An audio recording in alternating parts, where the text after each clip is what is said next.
l'Azerbaïdjan et l'Arménie.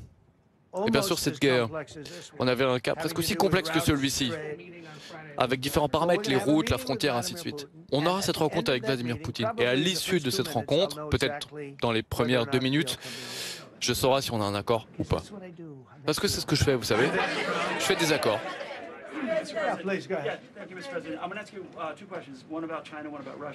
Deux questions sur la Chine, sur la Russie. D'abord sur la Chine. L'administration a accepté d'envoyer... Non, pas les semi-conducteurs les plus modernes, les plus obsolètes. Non, c'est un semi-conducteur ancien, obsolète, qui a été validé pour exportation vers la Chine. Les Chinois les utilisent déjà de toute façon. Donc j'ai parlé aux dirigeants d'NVIDIA. On parle ici du H20, un semi-conducteur d'une génération ancienne. Les Chinois en ont déjà, sous une autre nature, sous un autre modèle, sous un autre nom. Mais ils ont déjà cette technologie. Ou alors ils ont une combinaison d'autres choses. Jensen est un type très brillant. Il a également ce qu'on appelle le Blackwell. Je ne sais pas si vous savez ce que c'est. C'est un modèle très avancé. 17h44 sur BFM TV, vous avez entendu Donald Trump en direct, qui a pris la parole avant cette rencontre vendredi en Alaska, ce sommet entre lui et Vladimir Poutine. Donald Trump qui avoue avoir été contrarié par le refus de Volodymyr Zelensky de céder du territoire à la Russie. Claude Blanchemaison, ancien ambassadeur de France en Russie, on imagine mal, en tout cas à entendre les propos du président américain, on imagine mal que Volodymyr Zelensky pourra passer à côté du fait de céder des territoires aujourd'hui. Oui, en effet, on vient d'avoir un exemple de très bon Trump, c'est du Trump pur jus. Il critique sur le plan de la politique intérieure Joe Biden. Si j'avais été au pouvoir, si on n'avait pas truqué les élections, il n'y aurait jamais eu cette guerre. Il répète cela, naturellement à destination de sa base électorale, et il ne change pas de scénario en réalité et d'histoire contrefaite. Et puis, effectivement, il dit qu'il veut que cette guerre cesse. Et il dit clairement que si elle ne cesse pas, eh bien, que les autres, que les Européens, que les belligérants se débrouillent. Donc il annonce son désengagement. C'est évidemment très important parce que c'est la pression maximum qu'il met sur Zelensky et d'ailleurs sur tous les Ukrainiens, parce qu'avec l'élégance qui ne le caractérise pas, il a mentionné en passant le général qui était le général qui avait été l'auteur qui avait utilisé les javelines que lui-même avait fournies pour faire exploser les chars les premiers jours de l'invasion. Et ce général, c'est celui qui est actuellement ambassadeur à Londres. Zaloujny, qui est un autre personnage qui reste très populaire à l'intérieur de la... Donc c'est une menace voilée à l'égard de Zelensky.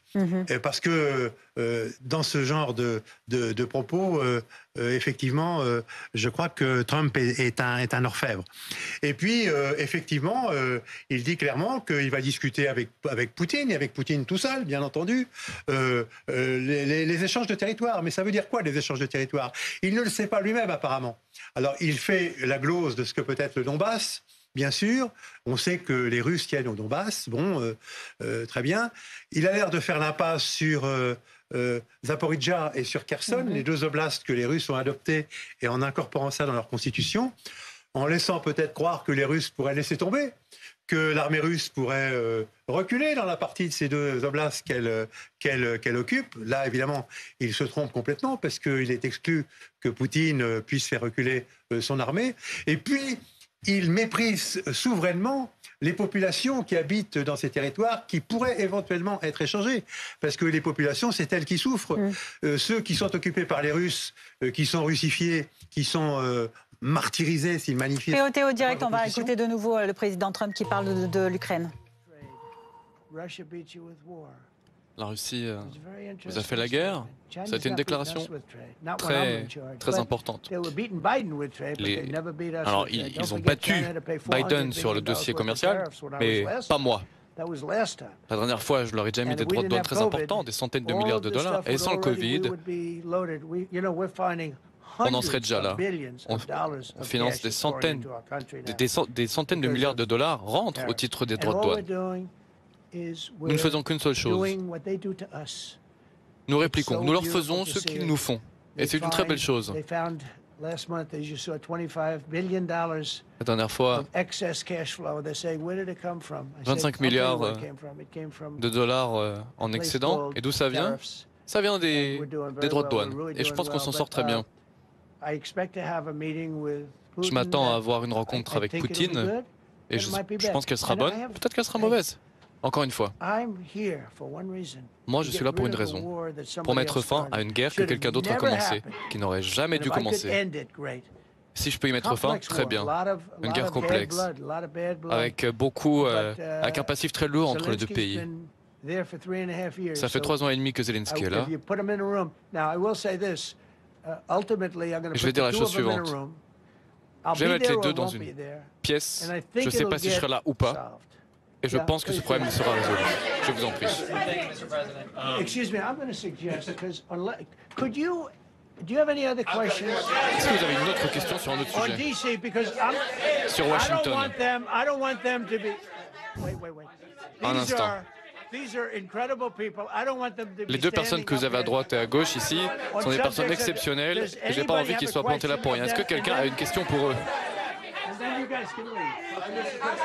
Okay, a question, Brian, go ahead. Thank you, Mr. President. All right. And by the way, this is only on DC. C'est uniquement sur Washington. Ensuite, mes ministres vont partir parce que j'ai pas envie de les laisser derrière moi faire tapisserie. L'an dernier à Washington, j'ai été attaqué par des délinquants adolescents avec... Là pour les mots donc, du président Trump au sujet de la situation en Ukraine et de cette rencontre avec Vladimir Poutine vendredi prochain. Pour continuer avec nous, Michel Fayad, notamment, on comprend la position que prend le président Trump. Elle n'a plus de secret. En gros, il dit qu'il va venir. Il est là pour faciliter le lien entre la Russie et l'Ukraine, qui va d'abord parler évidemment à la Russie, et qu'une fois qu'un accord aura été conclu, il passera la main et faites avec ça, débrouillez-vous, mais que de toute façon, il y aura des cessions de territoire à concéder, que ça ne peut pas être autrement. Ah oui, bien sûr. Je veux dire, la Russie ne s'est pas battue depuis février 2022 et perdu des centaines de milliers d'hommes pour finalement reculer. Donc évidemment, aujourd'hui, ils sont en train de grignoter du terrain. Ils ont l'offensive sur le terrain, même si ça ne va pas aussi vite qu'ils le souhaitent. Mais donc évidemment la seule possibilité de négociation, c'est une négociation qui concernerait une cession de territoire. Il est clair là-dessus. Et il y a aussi, comme vous l'avez précisé, le fait que toute la pression est mise aujourd'hui sur Zelensky. Et le pire des scénarios pour Zelensky, c'est vraiment que vendredi, un accord soit annoncé entre la Russie et les États-Unis et que derrière, Trump dise à Zelensky « take it or leave it », c'est-à-dire signe ou bien alors là, il y aura un gros problème. C'est à prendre ou à laisser. Parce qu'il dit que probablement Volodymyr Zelensky sera présent, peut-être dans un coin, dans un couloir à côté, il ne sera pas dans la discussion directement avec la Russie, mais que par courtoisie, il l'informera quand même de ce qui a été conclu. C'est vraiment une position très délicate qu'il assigne à Volodymyr Zelensky. S'il fait tout ce trajet pour aller là-bas, en gros, il récupérera juste les miettes de cet accord. Oui, il est en fait, c'est son pays et puis finalement il est juste informé. C'est quand même quelque chose d'incroyable, mais qui en réalité les Américains sont coutumiers du fait, parce que même avant Donald Trump, il y a eu, si vous vous souvenez, en 1990, à la fin de l'année 1990, sur le Liban, 1 million de Libanais qui manifestent chaque jour contre tout accord qui concernerait la perte de la souveraineté du Liban. Et puis finalement les Américains qui font un deal en donnant le Liban à la Syrie en échange de sa participation lors de la guerre du Golfe. Et ça, c'était au détriment du choix, de la volonté des Libanais. Et pourtant, ça s'est fait. Donc quand les États-Unis veulent, ils ont quand même la capacité de l'imposer. Et il y a quand même un élément aussi important qui a été dit lors de la conférence de presse de Donald Trump, c'est l'aspect sur la constitution ukrainienne. Parce qu'il a dit que